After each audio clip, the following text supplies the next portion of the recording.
Alright guys, Fula coming to you with another video. Shout out to the whole LDBC. If you like this video, please feel free to like the video. And if you like this page, feel free to subscribe to the page as well.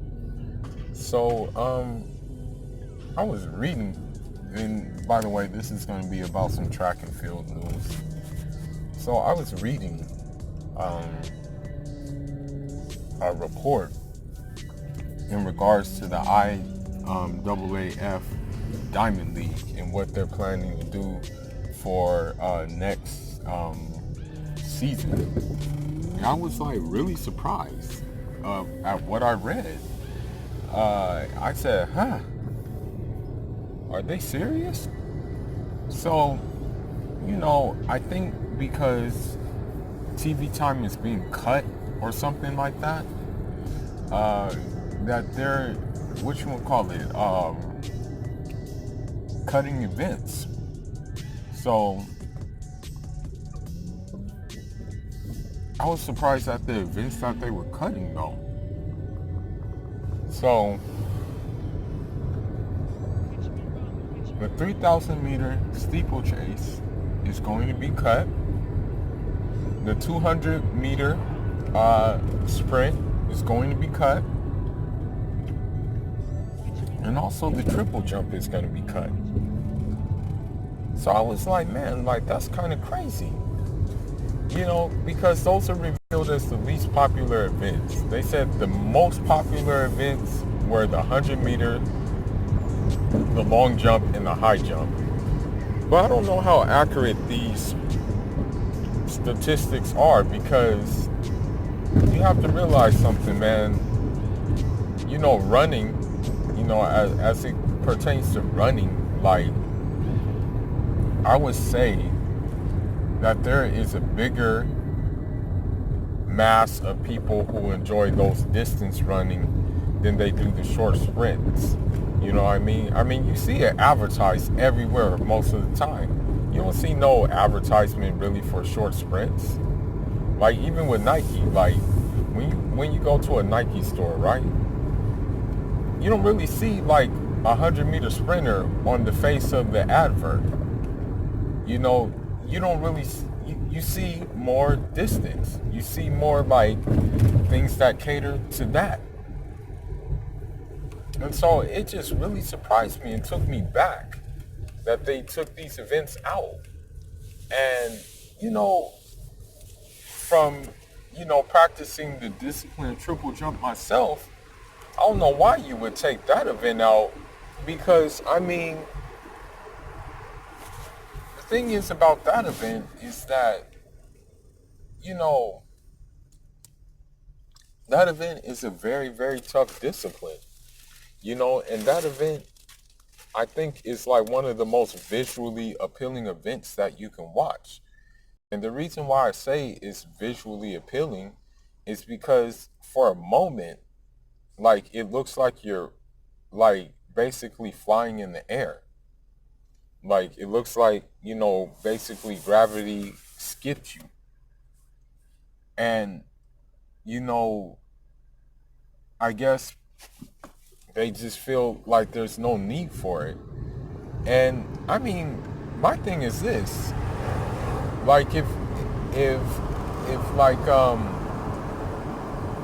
want to say if TV time was the problem, perhaps it's time for the Diamond League to just go ahead and expand. I don't know if they have the financial backers or the investors to do it, but perhaps it's time for the Diamond League to get their own channel.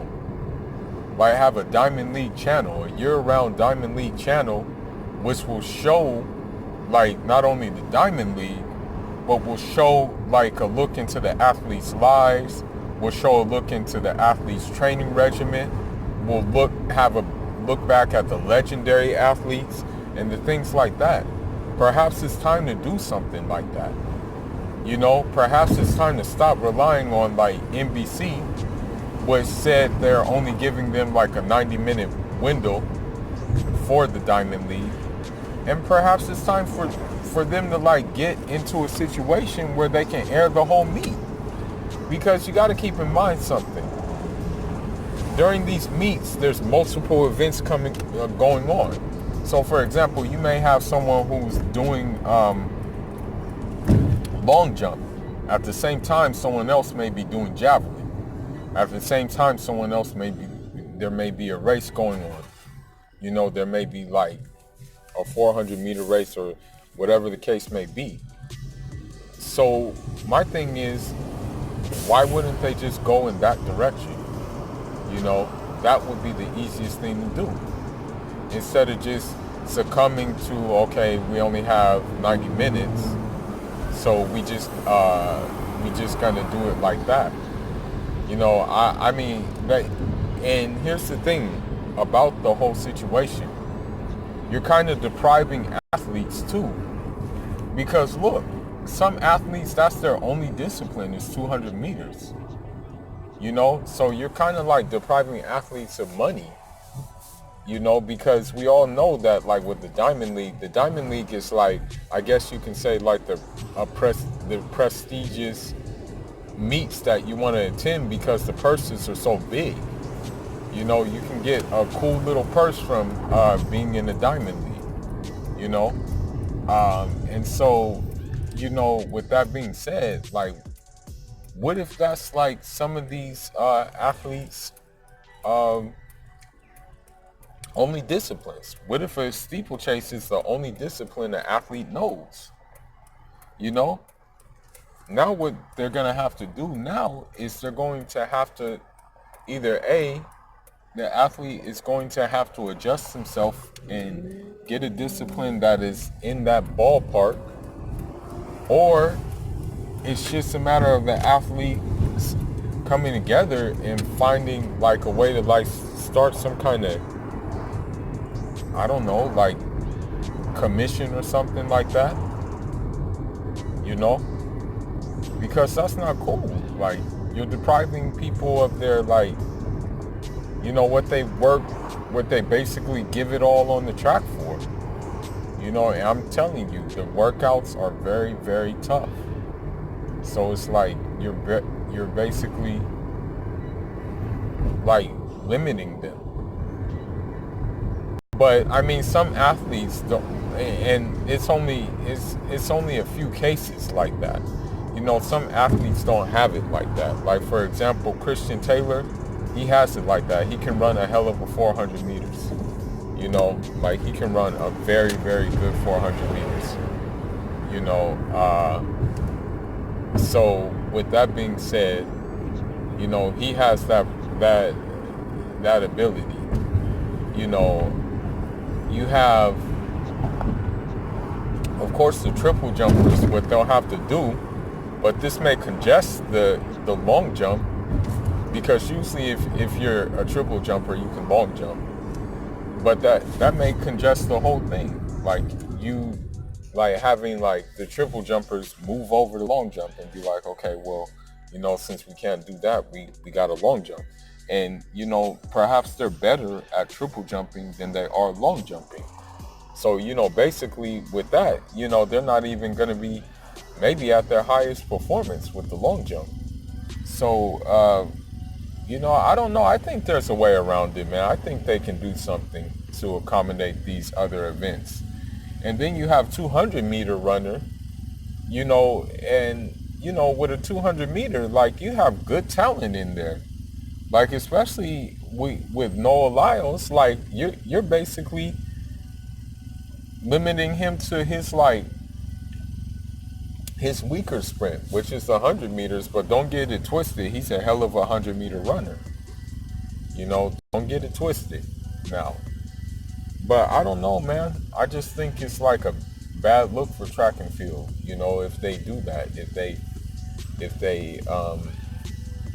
they have these limits on it, you know what I mean? And so, I don't know, man.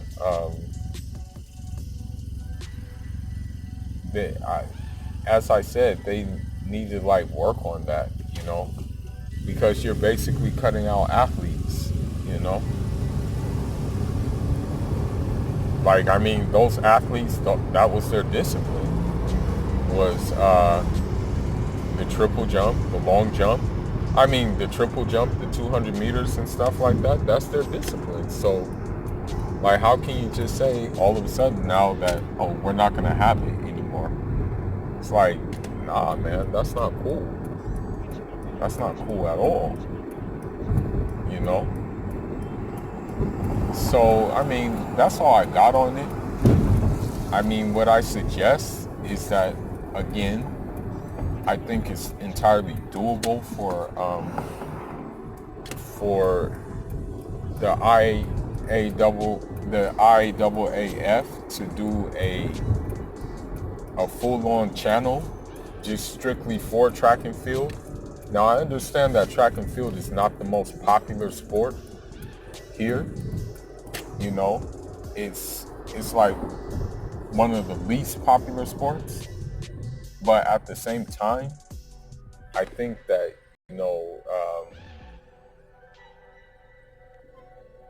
it can be done. And I think that, although people are probably like thinking about the revenue that come with it, I think if you get partners involved in this channel, for example, like if you get